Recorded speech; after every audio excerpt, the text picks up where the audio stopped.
Hi everyone. जैसा मेरा पुराना जो चैनल था उसकी आईडी खो जाने की वजह से वो मैं एक्सेस नहीं कर पा रहा हूँ अपना चैनल। इसलिए आज मैं फिर से एक नया चैनल स्टार्ट कर रहा हूँ।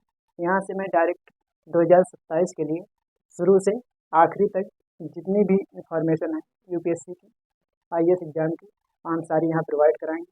फिर हम टॉपिक वाइज सीसेट और जीएस दोनों के बैच यहाँ पर लेंगे। दोनों के जो इम्पोर्टेंट टॉपिक्स हैं वो हम यहाँ पर डिस्कस करेंगे, पढ़ाएंगे भी। इससे पहले हम सबसे पहले आज जान लेते हैं कि यूपीएससी होता क्या है और इसका एग्जाम पैटर्न क्या होता है। ठीक है, तो जैसा कि इसमें लिखा है, ये यूपीएससी ये एक इंस्टीट्यूशन है, ये एग्जाम नहीं है, एक इंस्टीट्यूशन है, एक इंस्टीट्यूशन है, एक संस्था है। और एग्जाम एग्जाम होता है सीएसई। एग्जाम क्या होता है? सीएसई, जिसे हम सिविल सर्विस एग्जामिनेशन बोलते हैं। सिविल सर्विस एग्जामिनेशन,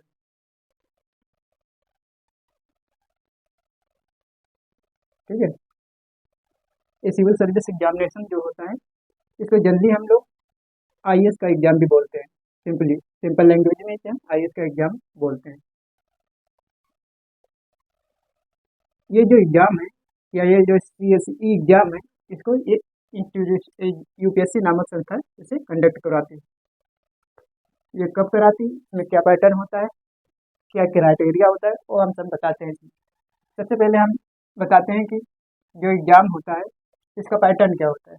तो एग्जाम का पैटर्न, पहली बात तो ये जो एग्जाम होता है एक साल में एक ही बार होता है, एक साल में एक ही बार होता है। तो एग्जाम का पैटर्न क्या होता है, जो ये सीएसई एग्जामिनेशन है, इसका पैटर्न होता है तीन भाग में, तीन पार्ट्स में होता है। एक होता है पीटी, जिसे हम प्रीलिम्स बोलते हैं, और दूसरा भाग होता है मेंस का एग्जाम।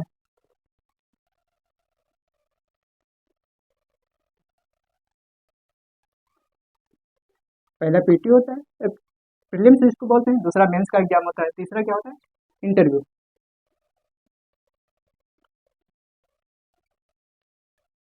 तीसरा इंटरव्यू होता है। अब इसमें क्या होता है, जो ये पीटी होता है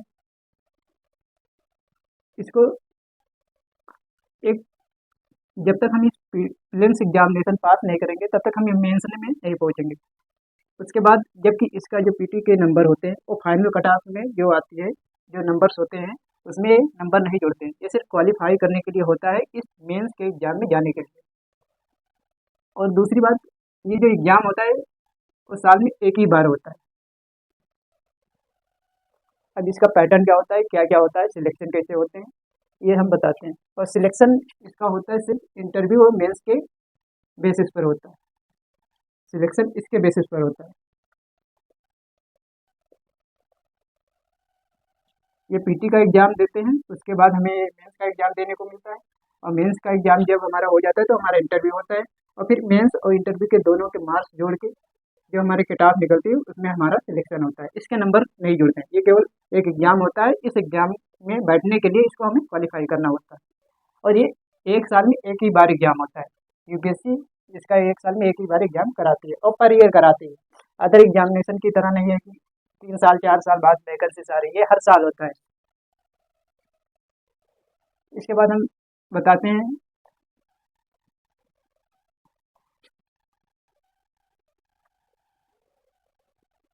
अब हम बताते हैं कि इसके लिए जो एलिजिबिलिटी होती है कि हम एग्ज़ाम कब दे पाएंगे और कौन कौन लोग इस एग्ज़ाम को दे पाते हैं, वो हम क्राइटेरिया बताते हैं पहले क्या होता है। तो इसका एग्ज़ाम देने के लिए हमारी एक एलिजिबिलिटी होती है,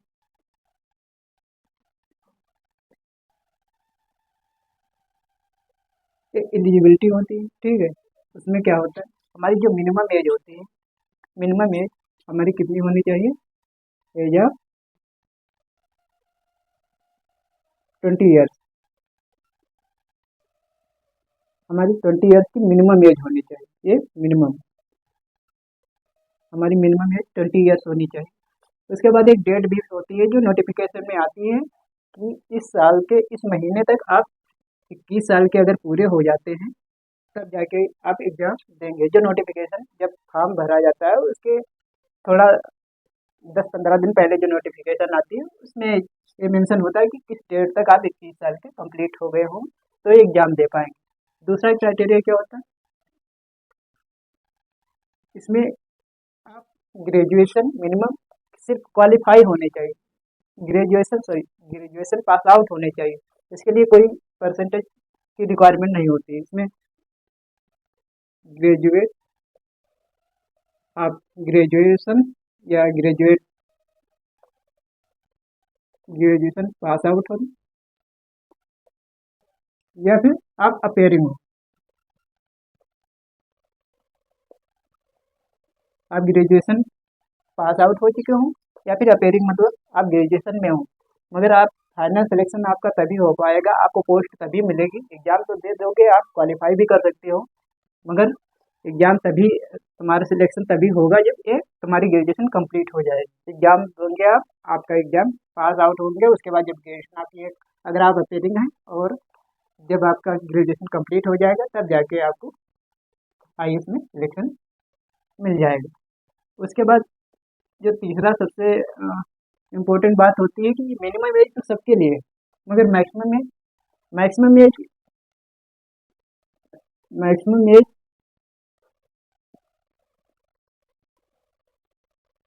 मैक्सिमम एज जो जर्नल की होती है, जर्नल की कितनी होती है, 32 ईयर्स। जो मैक्सिमम एज एग्जाम देने की होती है वो 32 ईयर्स होती है। ये जर्नल की होती है। किसकी? जनरल की।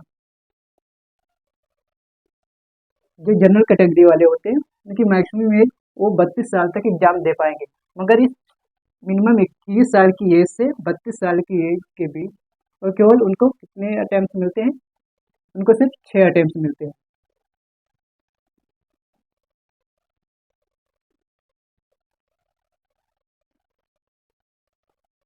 मतलब मिनिमम एज तो 21 है और मैक्सिमम 32 है। 21 और 32 के बीच केवल 6 बार एग्जाम दे सकते हैं जनरल वाले। और ओबीसी वाले ओबीसी वाले की मैक्सिमम में 35 ईयर्स होती है। ठीक है, 35 ईयर्स होती है और इनके लिए अटेम्प्ट कितने होते हैं? अटेम्प्ट इनके लिए 9 हो जाते हैं। जनरल वालों के लिए सिर्फ 6 होते हैं और ओबीसी वालों के लिए 9। मतलब 21 से 35 साल की एज के बीच वो 9 बार एग्जाम में दे सकते हैं। और तीसरा जो एससी या एसटी हैं वो उनकी मैक्सिमम एज 37 ईयर्स होती है एग्जाम देने की। 37 ईयर्स तक वो एग्जाम दे सकते हैं, मगर इनमें एक बेनिफिट ये है कि वो 21 साल से लेकर 37 साल तक वो लगातार एग्जाम दे सकते हैं। इसमें अटेम्प्ट अनलिमिटेड है। अनलिमिटेड का मतलब जब तक वो 37 साल के नहीं हो जाते तब तक हर साल वो एग्जाम दे सकते हैं। उसके बाद ये हो गया और क्राइटेरिया हो गया, ये हो गया। अब हम बताते हैं इसका एग्जाम का पैटर्न्स क्या होता है।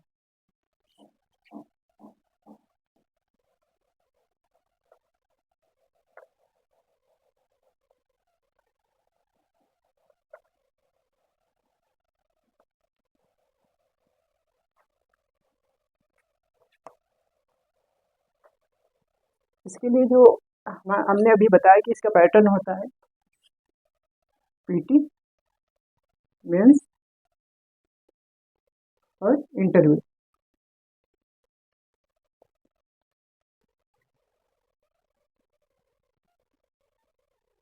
प्रीलिम्स, इसको प्रीलिम्स बोलते हैं। अब ये प्रीलिम्स का एग्जाम लगभग मई और जून के बीच में होता है हर साल। लगभग मई और जून, मई के लास्ट वीक में और जून के फर्स्ट वीक में यही होता है एग्जाम। और ये मेंस का एग्जाम लगभग सितंबर के, अगस्त और सितंबर में, अगस्त और सितंबर में लगभग जो है माना जाता है, अगस्त के लास्ट वीक में और सितंबर के फर्स्ट वीक में। और इंटरव्यू लगभग जनवरी फरवरी में लगभग होता है। ठीक है, हर साल। अब ये जो एग्ज़ाम होता है अभी हमने बताया कि ये सिर्फ एग्ज़ाम पास आउट करना होता है इस मेंस के एग्ज़ाम में जाने के लिए। और उसके बाद ये मेंस का एग्ज़ाम आप जब क्वालिफाई कर लेंगे उसमें तो आप इंटरव्यू में बैठेंगे। फिर जो इंटरव्यू के जो मार्क्स होंगे और मेंस के मार्क्स होंगे, दोनों को जोड़ के जब कट ऑफ बनेगी उसमें से आपका सिलेक्शन होगा। इसके मार्क्स नहीं जुड़ते हैं। अब हम दूसरी चीज़ इसमें बता देते हैं अब प्रीलिम्स के बारे में। सिलेबस क्या होता है, मेन मेन चीज़ है तो सिलेबस इसका।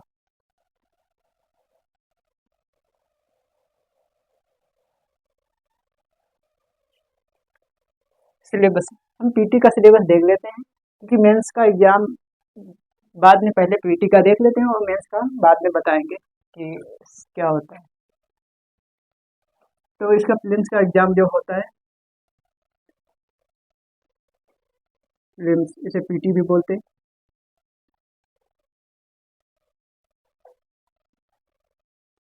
इसका एग्ज़ाम होता है, जो इसका एग्ज़ाम होता है तो इसमें हमको दो पेपर देने होते हैं। इसके लिए दो पेपर होते हैं। एक कौन सा होता है, एक जनरल स्टडीज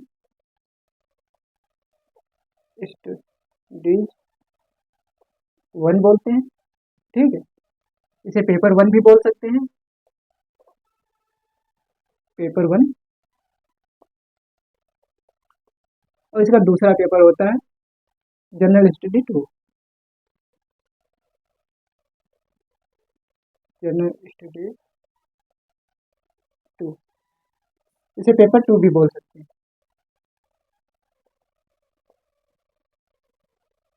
पेपर टू इसलिए बोलते हैं क्योंकि पहला जो, ये दोनों पेपर एक ही दिन होते हैं, सेम डे दोनों पेपर होते हैं एग्जाम में, मगर ये पहले ये होता है उसके बाद ये होता है, इसलिए इसको पेपर टू बोलते हैं। इसको जो जनरल स्टडी टू है, इसको सी सेट भी बोलते हैं, सी सेट। सी सेट को इसका फुल फॉर्म होता है civil service aptitude test, civil service aptitude test. अब इसमें क्या होता है, जो जीएस वन होता है, जनरल स्टडी वन होता है, जीएस वन पेपर होता है, इसमें अक्सर सिलेबस होता है जियोग्राफी, हिस्ट्री, पॉलिटी, ये सब होता है। और ये सेट जो होता है इसमें मैथ, रीजनिंग, कॉम्प्रिहेंशन ऐसे होते हैं। तो हम इसको पहले देख लेते हैं, सी सेट के बारे में देख लेते हैं, इसको थोड़ा बाद में देखेंगे।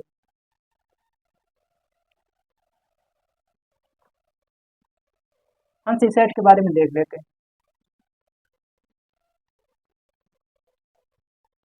ठीक है। या फिर हम दोनों का कंपेयर कर लेते हैं, जीएस में और सी सेट में क्या क्या होता है।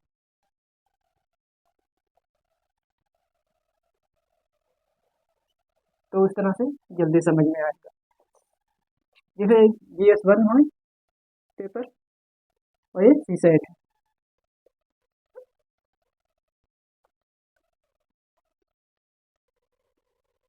ये जीएस वन ये वाला पेपर है, ठीक है, और ये सी सेट ये दूसरा वाला पेपर।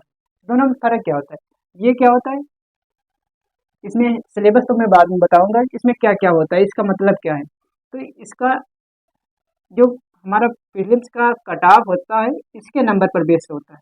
ये केवल क्वालिफाइंग नेचर का होता है, रिसर्च सिर्फ क्वालिफाइंग नेचर का होता है, और ये इसके नंबर जो बनते हैं, फिर कट ऑफ बनती है प्रीलिम्स इस एग्जाम की। फिर जब ये पीटी इसके बेसिस पर पास आउट हो जाता है, तब हम मेंस का एग्जाम दे पाते हैं। तो इसमें क्या होता है, इसमें कट ऑफ बनती है, इससे क्या होती है, कट ऑफ बनती है, ठीक है। और ये क्या होता है, सिर्फ क्वालिफाइंग नेचर होता है, क्वालिफाइंग, इसमें को सिर्फ क्वालिफाई करना है और इसकी कटाव बनती है। इसकी कटाव लगभग कितनी जाती है, लगभग जो जीएस की कटाव है, तो जो जनरल की है कटाव वो 90 से, जनरल में लगभग 100, कभी कम कुछ कभी ज़्यादा ये हो जा सकती है, मगर लगभग ऑलमोस्ट इसी के बीच जो है कटाव जाती है। ये क्वालिफाइंग नेचर का होता है, इसमें आपको मिनिमम 33% मार्क्स लाने होते हैं फिर क्वालिफाई करने के लिए, 33%।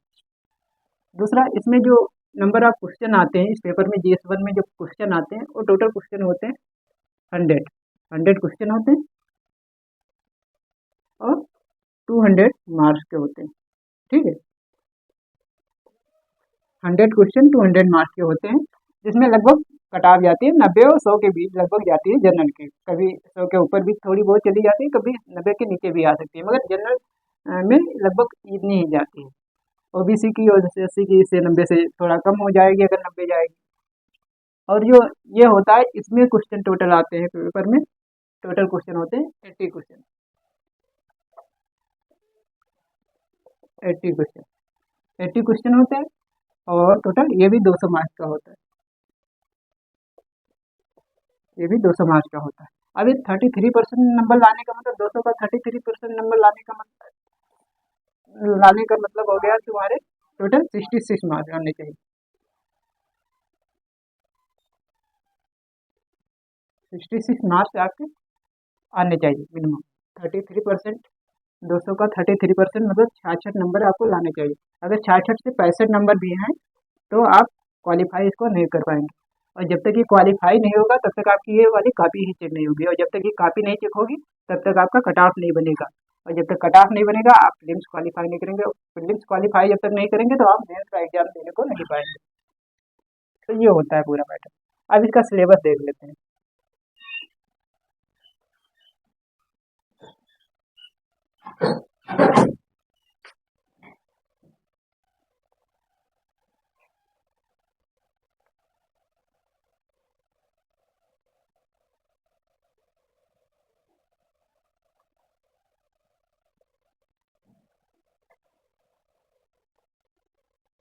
अभी प्रीलिम्स के का ही सिलेबस देखते हैं। प्रीलिम्स में जो 2 पेपर होते हैं,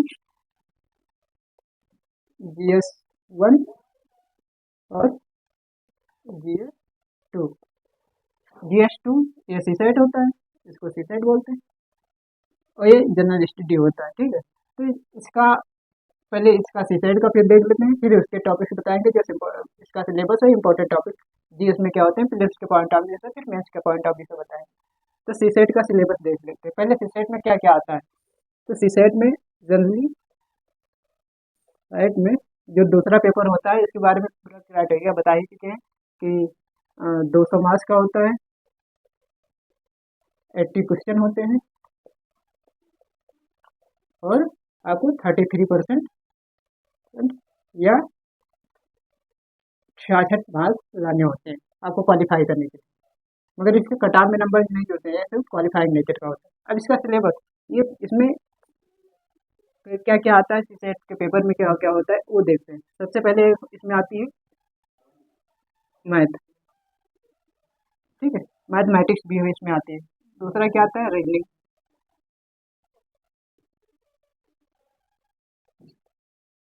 ठीक है। तीसरा क्या आता है, कॉम्प्रिहेंशन,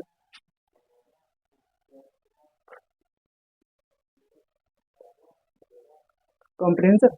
और चौथा क्या आता है, डाटा इंटरप्रिटेशन, डाटा इंटरप्रिटेशन।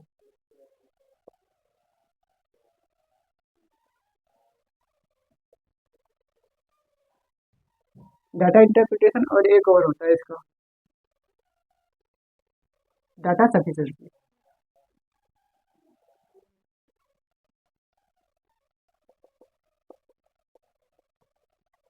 जो सीसेट होता है 200 मार्क्स का होता है, 80 क्वेश्चन होते हैं। आपको इसको क्वालिफाई करने के लिए 33% मार्क्स लाने होते हैं, मतलब 66 नंबर लाने होते हैं। अगर आप 65 लाते हैं तो भी आप क्वालिफाई नहीं कर पाते हैं। इसके नंबर कटाव में नहीं जुड़ते हैं, कटाव में सिर्फ इस जीएस के नंबर जुड़ते हैं, जिसके बेसिस पर कटाव निकलती है। कटाव लगभग जनरल की 90 और 100 के बीच जाती है। उसके बेसिस पर आप अगर उसको क्वालिफाई कर लेते हैं, इस पेपर को क्वालिफाई कर लेते हैं तो ये काफ़ी चेक होगी, इसमें कटाव निकलेगी। अगर आप कटाव में आ जाते हैं तो मेंस में बैठने को पा जाएंगे।